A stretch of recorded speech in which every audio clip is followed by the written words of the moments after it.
Good morning students, स्वागत है आज की क्लास में आपका। हमने धर्म सुधार आंदोलन के बारे में पढ़ना शुरू किया था और धर्म सुधार आंदोलन के बारे में हम विभिन्न कारणों को पढ़ चुके हैं। मार्टिन लूथर के प्रयासों को पढ़ चुके हैं और हम ज्विंगली, स्विट्जरलैंड के ज्विंगली को पढ़ चुके हैं, फ्रांस के काल्विन को पढ़ चुके हैं और उसके अतिरिक्त इंग्लैंड में भी कुछ एक सुधारक हुए जिन्होंने सुधारवादी कार्य किए और धर्म सुधार के लिए अपने प्रयास जारी किए। तो इसके बाद आज की जो क्लास है उसमें हम पढ़ेंगे धर्म सुधार के महत्व या परिणाम। धर्म सुधार के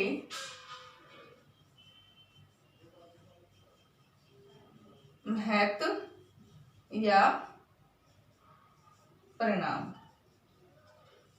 तो स्टूडेंट्स, हमने विभिन्न सुधारकों की जो बात की है तो उनके प्रयासों के कारण धर्म में जो सुधारवादी प्रगति हुई थी, जो सुधार हुए थे, पोप की सत्ता को धार्मिक सुधारकों के विभिन्न प्रयासों के द्वारा जो एक उखाड़ने की कोशिश नहीं थी, अपितु धर्म में आए हुए उस आडंबरपूर्ण स्थिति को उखाड़ने का प्रयास था।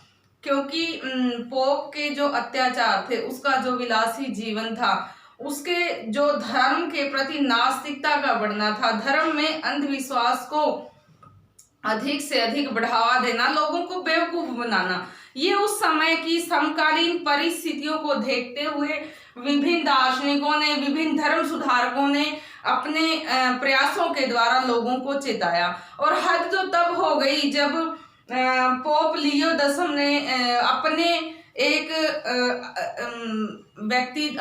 नियुक्त पादरी द्वारा पाप मोचन पत्रों की बिक्री की। हालांकि ये पाप मोचन पत्र जो बेचे जाते थे, ये पाप मोचन पत्र एक सामान्य व्यक्ति के लिए सम्मान था कि किसी व्यक्ति को यदि सम्मान देना है तो उसको ये दिए जाते थे। लेकिन धीरे धीरे पोप की सत्ता में आया हुआ ह्रास और आर्थिक ह्रास को पूरा करने के लिए उन्होंने इसका अमानवीय तरीके से यूज करना शुरू कर दिया था।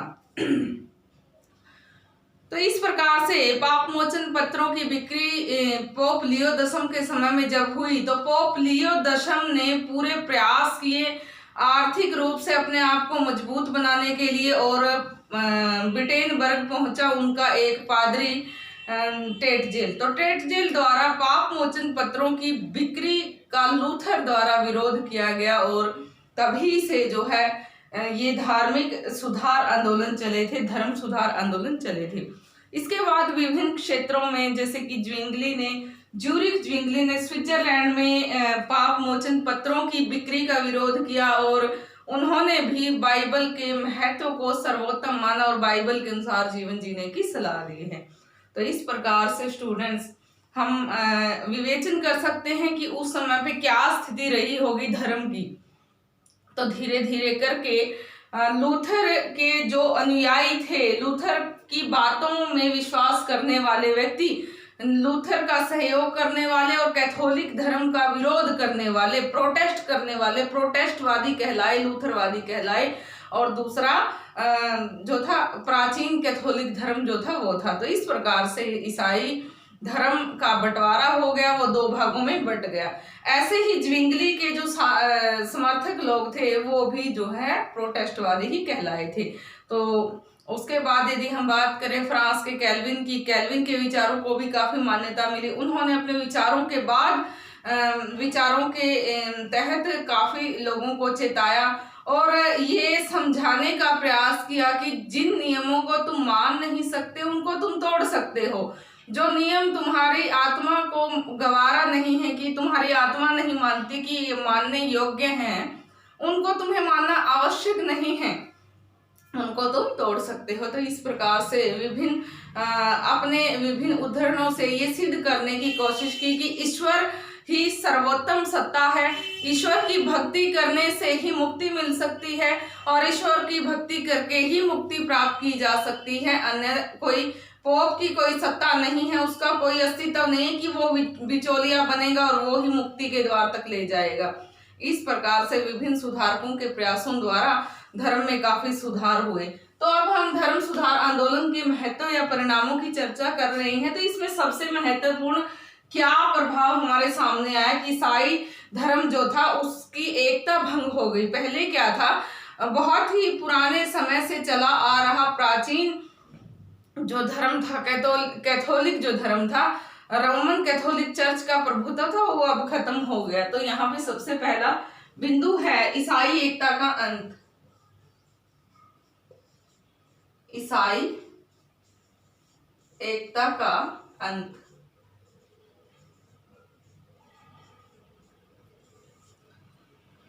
धर्म सुधार आंदोलन ने ईसाई एकता को खत्म कर दिया था, और ईसाई एकता को खत्म कर दिए जाने के कारण ही ईसाई धर्म दो भागों में बट गया। जैसे कि हमें पता भी है कि किसी राज्य का आधार सम्राट होता है, और सम्राट की नियम कायदे कानून को मानने वाली जनता होती है। वैसे ही धार्मिक सत्ता में पोप सर्वोत्तम था, वो भी सम्राट की तरह ही जो है अपनी धार्मिक सत्ता का प्रमुख था, सर्वोत्कृष्ट था, सर्वोत्तम था, और आम जनता जो है उसको धार्मिक रूप से राजा मान रही थी। प्राचीन समय से चली आ रही यही प्रथा थी कि ईसाई धर्म रोमन कैथोलिक चर्च का प्रभुत्व था, पोप ही सर्वश्रेष्ठ था, धार्मिक कृत्यों में वो सर्वोत्कृष्ट था, और उसकी ही बातें, उसके ही नियम कायदे कानून सभी यूरोपीय राज्य जो है मान रहे थे। तो यहाँ पे लूथर ने जब पोप की सत्ता के विरुद्ध आवाज उठाई, उसके कृत्यों के विरुद्ध आवाज उठाई, तभी से धर्म में सुधार शुरू हो गया था। और अपनी शिक्षाओं के द्वारा उसने लोगों को चेताया कि पादरियों को विवाह कर लेना चाहिए ताकि आगे भ्रष्टाचार पूर्ण जीवन से उनको मुक्ति मिल जाए। उसने ये भी समझाया कि जो पोप है उसका जो विलासी जीवन है, उसका काम धार्मिक कृत्य करना है। पोप कोई बिचौलिया नहीं है ईश्वर और जनता के बीच में। तो विभिन्न बातों से, विभिन्न शिक्षाओं के द्वारा लोगों को जागृत करने की मार्टिन लूथर ने कोशिश की, और विभिन्न सुधारकों ने कोशिश की। इसीलिए जो है ईसाई एकता का अंत हो गया और वो दो भागों में बट गई। उन दो भागों में हम प्राचीन कैथोलिक धर्म और प्रोटेस्टवादी धर्म को देख सकते हैं। इस प्रकार से लोग भी दो भागों में बट गए। एक वो थे जो कैथोलिक धर्म को मानने वाले थे, दूसरे वो थे जो प्रोटेस्ट धर्म को मानने वाले थे, लूथर को मानने वाले थे, या ज्विंगली के समर्थक थे। अपने अपने क्षेत्रों में सुधारकों के प्रयासों के तहत लोगों के दो वर्ग बंट गए थे। हम बात कर सकते हैं जर्मनी की, इंग्लैंड की, फ्रांस की। तो विभिन्न यूरोपीय देशों में, सारे ही देशों में ये धर्म सुधार आंदोलन चले थे, और उन सब में ही धार्मिक रूप से बंटवारा हो गया था ईसाई लोगों का, वो दो भागों में बट गए थे। तो इस प्रकार से हम कह सकते हैं कि धर्म सुधार आंदोलन का ये परिणाम हुआ कि इससे ईसाइयों की जो एकता थी, प्राचीन काल से चली आ रही थी, लंबे समय से चली आ रही थी, उसका अब पूर्ण रूप से अंत हो गया, वो दो भागों में बट गई। तो यहाँ पे ईसाई एकता का अंत हो गया। दूसरा मुख्य प्रभाव पड़ा था धार्मिक युद्धों का। श्री गणेश,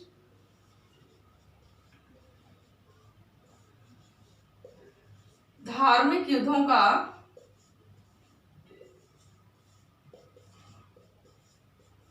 श्री गणेश। अब यहाँ पे जो प्रोटेस्टवादियों के उदय के साथ ही ईसाई धर्म के विभिन्न संप्रदायों में आपसी धार्मिक युद्ध जो धर्म को लेकर लड़े गए थे, उनका श्री गणेश हुआ। क्योंकि अन्य धर्म के लोगों को भी पता चल गया था कि ईसाई धर्म का बंटवारा हो चुका है, उनमें परस्पर एकता नहीं है और उनकी क्या स्थिति है। तो उसके कारण से विभिन्न समयों पे धर्म सुधार आंदोलन देखे जा सकते हैं। तो इस कारण से आपसी वैमनस्य के चलते जो दोनों ही वर्ग थे उनमें जो है विभिन्न स्थानों पर, विभिन्न समयों पर धर्म सुधार आंदोलन देखे जा सकते हैं। 1560 से शुरू होकर के 1582 का जो समय था, ये धर्म सुधार आंदोलन का समय ये धार्मिक युद्धों का समय कहा जा सकता है, जिसमें कैथोलिक और जो प्रोटेस्टवादी थे ये आपस में टकराए और समय समय पे इन्होंने अपना प्रभुत्व जमाने की कोशिश की, अपनी बातों को सही साबित करने की कोशिश की और अपनी श्रेष्ठता साबित करने की कोशिश की। उसके लिए ये धर्म सुधार आंदोलन धार्मिक युद्ध जो है लड़े गए थे। तो इन धार्मिक युद्धों के कारण ऐसी स्थिति आ गई थी कि विभिन्न प्रोटेस्टवादियों को अपनी जान से हाथ धोना पड़ा। ये नहीं था कि कैथोलिकवादी जो थे उनका कोई जान माल की हानि नहीं हुई थी। जान माल की हानि तो उनको भी हुई थी, क्योंकि जब युद्ध होता है तो दो तरफा ही जो है जान माल की हानि होती है। विजय श्री चाहे किसी के भी हाथों में लगे, किसी भी पक्ष के हाथों में लगे, लेकिन जान माल की हानि दोनों ही पक्षों को उठानी पड़ती है। तो ऐसा ही इन धर्म युद्धों में भी हुआ था। इनके कारण जान माल की हानि हुई थी और बहुत सारे जनता को जान से हाथ धोना पड़ा था। लेकिन प्रोटेस्टवादियों को ज्यादा इसमें कष्ट उठाने पड़े थे, क्योंकि सम्राट जो थे, यूरोपीय सम्राट, वो ज्यादातर कैथोलिक धर्म को मानने वाले थे। प्राचीन कैथोलिक धर्म में उनका विश्वास था, निष्ठा थी। तो इस प्रकार से समय समय पर जो है धर्म युद्धों का प्रचलन उनका श्री गणेश देखा जा सकता है। तो उसमें जिस राष्ट्र का सम्राट प्रोटेस्टवादी है उन पे जो है कैथोलिक जनता पे अत्याचार हुए, और जिनका जो है सम्राट कैथोलिक है उन प्रोटेस्टवादियों पे ज्यादा अत्याचार हुए। तो इस प्रकार से कष्ट में जीवन जो था वो जनता का ही था, सम्राटों को उससे कोई फर्क नहीं पड़ रहा था। तो यहाँ पे यूरोप का 30 वर्षीय युद्ध में उलझा रहना भी इस बात का उदाहरण है। 1618 से 1648 तक जो है पूरा यूरोप धर्म युद्धों में उलझा रहा, और इसमें हिंसा का अपना नंगा नाच इन्होंने दिखाया था। तो यहाँ पे हजारों की संख्या में मनुष्यों को काट डाला गया, मनुष्यों को पशुओं की तरह काट डाला गया था, और उनके साथ पशुओं की तरह ही व्यवहार भी हुआ था। तो इस प्रकार से धार्मिक युद्धों का श्री गणेश हुआ, और धार्मिक युद्धों ने एक रक्तपात पूर्ण स्थिति को ला दिया, जिसमें हजारों की संख्या में लोग मारे गए और काफी धन की भी जो है हानि हुई। तो दोनों ही पक्षों से, दोनों ही जो मत थे, चाहे वो प्रोटेस्टवादी थे चाहे वो कैथोलिकवादी थे, विभिन्न समयों पे उनके जो है आपसी विरोध प्रतिरोध देखे जा सकते हैं। आगे हम बात करते हैं जनता को अपरिमित कष्ट। जनता को अपरिमित कष्ट। तो धर्म सुधार आंदोलन के कारण विभिन्न संप्रदायों में जो असहिष्णुता फैली थी उसका प्रभाव सीधा सीधा जनता के साथ था। जैसे कि हमने बात की है धर्म सुधार आंदोलनों के समय पड़ते समय की, धर्म सुधार आंदोलन जो चले थे उसके कारण से प्रोटेस्टवादियों का उदय हुआ था। तो अब जो जनता कैथोलिक धर्म को मानने वाली थी, अपने पुराने धर्म में उनकी निष्ठा थी, विश्वास था, तो उस के विपरीत आया एक नया धर्म, उनको वो स्वीकार नहीं करना चाहती थी। वो उसी तरह अपने आडंबर में फंस करके अपना जीवन यापन करना चाहती थी जैसा कि पहले से चला आ रहा था, और नई तरह से, नई तरीके से जो सुधारवादी धर्म था उसको वो अपना धर्म नहीं मान रही थी, अभी तो कुछ एक मुट्ठी भर लोगों की एक सोच ही मान रही थी। तो इस प्रकार से ये जो धार्मिक असहिष्णुता की स्थिति थी उसके कारण से जनता को बहुत कष्ट सहने पड़े थे, क्योंकि विभिन्न यूरोप के विभिन्न राज्यों, विभिन्न देशों में सम्राट जिस धर्म को मानने वाला था, जनता यदि उसी धर्म को मानने वाली है तो सही है, अगर जनता उसके विपरीत धर्म को मानने वाली है तो उसको बहुत ही ज्यादा कष्ट उठाने पड़े थे, और उन कष्टों के कारण जनता को भारी हानि हुई थी। चारों तरफ जो है अव्यवस्था फैल गई थी। जर्मनी में जैसे कि इसी के कारण 5000 किसानों को मौत के घाट उतार दिया गया। उसके बाद किसान जो है प्रोटेस्टवादियों के साथ थे, लेकिन उसके विरुद्ध उठ खड़े हुए, और जो चोर लुटेरे डाकू थे उनका उदय हुआ, और इससे जो अराजकता की स्थिति फैल गई थी उसमें आडंबर पूर्ण जो कैथोलिक धर्म था वो कैथोलिकवादी अपना पहले की तरह ही आडंबरों को रचते रहे, जादूगरनी टोने टोट के वो सब लोगों को उसमें उलझाते रहे, लेकिन जो प्रोटेस्टवादी थे वो उन जादूगरनियों को, टोने टोट के करने वालों को पकड़ पकड़ कर मारने लगे। तो इस प्रकार से हम देख सकते हैं कि उस अराजकता की स्थिति में किस प्रकार से जनता को अपरिमित कष्ट सहने पड़े थे। तो धर्म सुधार आंदोलनों का प्रभाव ये पड़ा कि जनता को बहुत ज्यादा कष्ट सहने पड़े थे। अगला जो मुख्य बिंदु है वो है प्रति धर्म सुधार आंदोलन। प्रति धर्म सुधार आंदोलन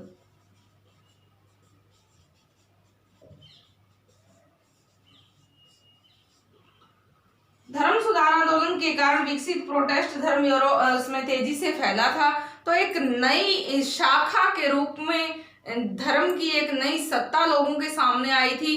लोगों ने जब उसके बारे में जाना, उसके विचारों के बारे में, उसके प्रभाव के बारे में जाना, तो उसके महत्व को समझने में ज्यादा देर नहीं लगी थी। तो अब बहुत सारे लोग धीरे धीरे उस सुधारवादी शाखा की ओर, प्रोटेस्टवादी धर्म की ओर आकर्षित हो रहे थे और उनके विचारों पे चल करके जो है अपना एक तर्कशील और एक चिंतनशील जीवन जीने के लिए वो तत्पर हो रहे थे। तो इन सब के कारण जो है जो पुराने धर्म में जिसकी लोकप्रियता पहले बहुत ज्यादा थी, उसमें कमी आने लगी थी। अपनी लोकप्रियता में कमी आता देखकर धर्म युद्ध होने वाजिब थे और धर्म युद्ध होने जो है लाजमी थे। तो धर्म युद्ध हुए और एक दौर सा चला प्रति धर्म सुधार का, कि जिसमें पुराने धर्म को सुधार करके एक नया धर्म लोगों को मिला। कैथोलिकवादी अपने धर्म का प्रचार कर रहे थे, तो प्रोटेस्टवादी क्यों चुप बैठने वाले थे? उन्होंने भी अपने धर्म का प्रचार अपने तरीके से किया और जगह जगह पे जाकर के लोगों को चेताया, सुधारवादी साहित्य सृजन किया। जैसे कि हम उदाहरण स्वरूप देख सकते हैं, मार्टिन लूथर ने बाइबल का जर्मन भाषा में अनुवाद किया, उसको एक सरल व्याख्या लोगों के सामने पेश की और यहाँ पे विभिन्न पुस्तकों का सस्ती दरों पे मिलना लोगों को जो है शिक्षा के कारण से जो उनके साहित्य के अध्ययन में आई हुई बढ़ती हुई रुचि थी, उसके कारण से वो अपना एक तर्कशील जीवन जीने के लिए आगे तत्पर हो गए। तो इस प्रकार से एक जो धर्म सुधार की एक लहर चली थी, उसके कारण विभिन्न लोग जो थे पुराने लोग प्रिय धर्म कैथोलिक धर्म को छोड़ करके इसकी प्रोटेस्टवादी शाखा में शामिल होने लगे थे। तो ये एक उस समय की यूरोपीय समाज की एक सुधारवादी लहर देख सकते हैं, उस बात के मद्देनजर रह के। तो यहाँ पे इसके कारण जो है प्रति धर्म सुधार आंदोलन के 3 उद्देश्य कहे जा सकते हैं, जैसे कि कैथोलिक धर्म के दोषों को दूर करना, कैथोलिक चर्च का शुद्धिकरण करना और उसमें जो है आई हुई बुराइयों को दूर करना और उन क्षेत्रों को पुनः कैथोलिक चर्चों की स्थापना करना जहां प्रोटेस्टों की स्थापना हो चुकी है। ये सब प्रयास कर रहे थे कैथोलिकवादी, लेकिन कैथोलिकवादियों के विपरीत जो प्रोटेस्टवादी थे वो ये प्रयास कर रहे थे कि जो प्राचीन कैथोलिक धर्म है उसको एक सुधार के रूप में स्थापित किया जाए, प्राचीन जो चर्च है उनमें आई हुई बुराइयों को समाप्त कर दिया जाए और पोप की जो सत्ता है वो एक धार्मिक रूप में स्थापित कर दी जाए, ना कि उसके विलासमय जीवन के रूप में। तो इस प्रकार से उद्देश्यों की पूर्ति के लिए जो है 3 तरह के साधनों को अपनाया गया। जैसे कि ट्रेंट का धार्मिक सम्मेलन हुआ था, धार्मिक संघ बनाए गए थे और धार्मिक न्यायालय बनाए गए थे। तो यहाँ पे 1545 में इटली के ट्रेंट नगर में एक धार्मिक सम्मेलन का आयोजन किया गया। उस सम्मेलन में धर्म सुधार से आए हुए सुधारवादी लोग और कैथोलिक चर्च के लोग इकट्ठे हुए थे। तो उनमें दोनों में अपने अपने वाद विवाद करने थे और उन वाद विवादों में जो आगे की जो स्थिति थी उसको अध्ययन करके ही आगे लोगों को अपना धर्म का चुनाव करना था। तो ये इसमें भी एक हिंसा का वो कारण बना था, लेकिन इन सब में जो है दोनों ही पक्षों में बीच बीच में जो बैठकें हुई उनमें आपसी वैमनस्य के कारण से वो जो है ज्यादा सफल ना हो सकी, लेकिन कुछ एक उद्देश्यों को उन्होंने पा जरूर लिया था। जैसे कि बैठक में चर्च के सुधार के लिए कुछ निर्णय लिए थे उन्होंने। तो यहाँ पे जैसे कि कैथोलिक धर्म के जो प्रधान लोग थे, जो मुखिया लोग थे, वो मान रहे थे कि पोप ही सर्वोच्च है, उसकी सत्ता को ही हमें मान लेना चाहिए, ना कि प्रोटेस्टवादियों के बहकावे में आकर के ईश्वर की सत्ता को, ईश्वर तक हम कैसे पहुंचेंगे? पोप यदि मार्ग दिखाएगा तभी हम उसकी सत्ता को पा सकेंगे। तो ये जो उन्होंने कहा। दूसरा ये कहा कि भविष्य में चर्च के किसी भी पद को बेचा नहीं जाएगा। ये उन्होंने अपना आश्वासन दिया कि चर्च के किसी भी पद को बेचा नहीं जाएगा। तीसरा उन्होंने बताया कि बिशपों को अपने कर्तव्य का पालन निष्ठापूर्वक करना होगा, वो धर्म के अनुसार ही आचरण करेंगे, धर्म के अलावा वो आचरण नहीं करेंगे। फिर उन्होंने जो था ये बताया कि पादरियों को प्रशिक्षित किया जाएगा धार्मिक कार्यों में, और उस अच्छे प्रशिक्षण के साथ वो धर्म की ही व्याख्या करेंगे और लोगों को धर्म की ही शिक्षा देंगे। उनका जो नैतिक चरित्र है उसकी ओर भी जो है वो ध्यान दिया जाएगा। तो उसने जो है 5वीं बात ये थी कि गिरजाघरों और शिक्षण संस्थानों में बाइबल का अध्ययन का प्रावधान दिया जाएगा और प्रोटेस्ट धर्म की पुस्तकों पर प्रतिबंध लगाया जाएगा। तो ये बातें कैथोलिक लोगों ने जो है अपने उद्देश्यों को इसमें जो ट्रेंट में सम्मेलन हुआ था इसमें रखा, और इसमें जो है इन उद्देश्यों की पूर्ति के लिए वो इकट्ठा हुए थे, ताकि जो सुधारवादी कार्य जो प्रोटेस्टवादी कर रहे हैं उन पे अंकुश लगा के वो कैथोलिकवादियों की संख्या बढ़ा सके। कैथोलिक चर्च को नया जीवन प्रदान करने में स्पेन के एक सैनिक लायोला का काफी योगदान रहा है, और उसके प्रयासों के कारण आगे धर्म में काफी सुधार भी हुआ। जैसे कि 1534 में जेसुइट संघ की स्थापना हुई थी, और ये एक सैनिक संघ था, और इसके आधार पे ही काफी कुछ परिवर्तन भी आगे आया था। तो इस प्रकार से धार्मिक न्यायालयों की स्थापना की गई और एक अच्छी लोकप्रिय स्थिति को बनाने के पक्ष में प्रयास किए गए थे। तो इस प्रकार से प्रति धर्म सुधार की एक जो लहर चली थी उसमें अपने अपने तरीके से प्रोटेस्टवादियों ने भी कोशिश की और जो है कैथोलिकवादियों ने भी कोशिश की। अगला मुख्य बिंदु रहा है धर्म सुधार के महत्व का, वो है सुदृढ़ राजतंत्रों की व्यवस्था और विकास। सुदृढ़ राजतंत्रों का विकास। तो एक सुदृढ़ राजतंत्रों का विकास देखा जा सकता है। उदाहरण के स्वरूप में हम ये कह सकते हैं कि जिस प्रकार से धर्म सुधार आंदोलन चले थे यूरोप के विभिन्न देशों में, उसी तरह से हमने ये भी चर्चा की है कि धर्म सुधार आंदोलनों के कारण विभिन्न यूरोपीय देशों के राजा जो है या तो कैथोलिकवादी हो गए थे या प्रोटेस्टवादी हो गए थे। जो कैथोलिकवादी हो गए थे उनको जो है जनता पे कैथोलिक धर्म का ही प्रभुत्व रहा और दूसरे धर्म के लोगों पे उनके अत्याचार बढ़े, और जो प्रोटेस्टवादी राजा थे उनमें प्रोटेस्टवादी जनता को सहूलियत मिली, सुविधा मिली, और जो कैथोलिक जनता थी उनको कष्ट सहने पड़े थे। तो इस प्रकार से उस समय की जो स्थिति थी तो उस पे चल करके हमने जो देखा कि विभिन्न राजाओं ने अपनी बातों को सिद्ध करने के लिए जो विभिन्न कठिनाइयां, जो विभिन्न अत्याचार आम जनता पे किए थे, उसके चलते ही हम उस समय की स्थिति को अध्ययन कर सकते हैं कि जो धार्मिक सत्ता थी उसमें कमी आई थी। उदाहरण स्वरूप जैसे कि हमने देखा कि विभिन्न राजा कैथोलिकवादी हो गए थे, तो यहाँ पे जो कैथोलिक चर्च था या पोप था उसने विभिन्न अधिकार जो उसको लंबे समय से उसके पास थे वो अधिकार उसको दिए, और उस अधिकार के कारण जो अधिकार जो है राजाओं के पास लंबे समय से थे, तो उस अधिकारों में राजाओं के पास एक अपरिमित शक्ति का विकास हुआ।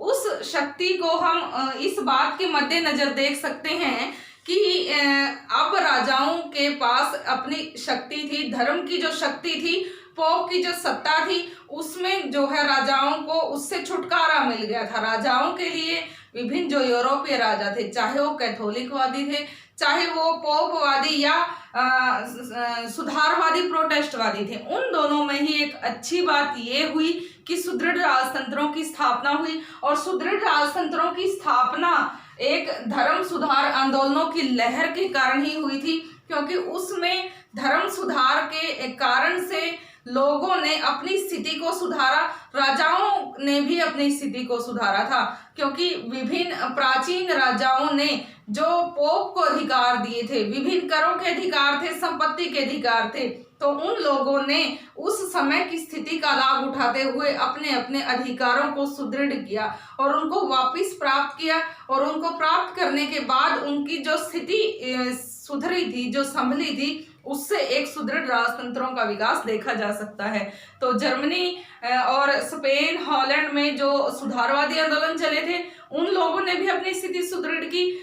इटली, फ्रांस, इंग्लैंड में जो कैथोलिकवादी लोगों का प्रभुत्व था, उन्होंने भी अपनी स्थिति सुदृढ़ करने की कोशिश की।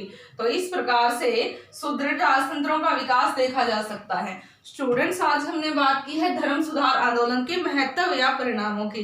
तो इसमें हमने चर्चा की है कि कैसे ईसाई एकता का अंत हो गया, वो दो भागों में बट गया। फिर हमने बात की है धार्मिक युद्धों के श्री गणेश की, कि किस तरह से धार्मिक युद्धों का श्री गणेश हुआ था। उसके बाद हमने बात की है जनता के अपरिमित कष्ट की, कि जनता को अपरिमित कष्ट उठाना पड़ा था। फिर हमने बात की है प्रति धर्म सुधार आंदोलन की। तो इसमें हमने बात की है कि कैसे समय समय पे धार्मिक युद्धों का श्री गणेश हुआ था। फिर हमने बात की है सुदृढ़ राजतंत्रों की। तो आज के लिए इतना काफी है स्टूडेंट्स, थैंक यू।